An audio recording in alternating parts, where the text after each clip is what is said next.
হবিগঞ্জ থেকে বাসে করে ৩টি কাপড়ের ব্যাগে ঢাকায় এসেছে প্রায় ৩০ কেজি গাঁজা। অভিযান চালিয়ে সেই গাঁজা সহ এক নারী ও আরও দুজনকে আটক করেছে মাদকদ্রব্য নিয়ন্ত্রণ অধিদপ্তরের ঢাকা উত্তর কার্যালয়। এতেই ঢাকা মেডিকেল কলেজের সামনে লোকজনের এমন জটলা।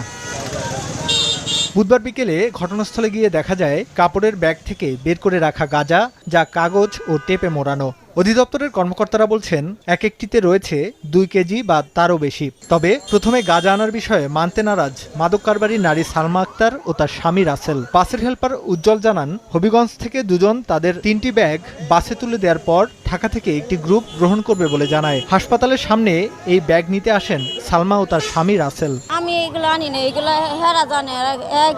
গাড়ির ভিতরে উঠছি, পরে কইতাছে এগুলি বলে এগুলি আছে গাড়িতে। ওরাই ব্যাগ নিতে আইছে, আদারে ফালতু কথা লাভ আছে কি? আর আলু কি আছে? যা নিতে আইছেন তা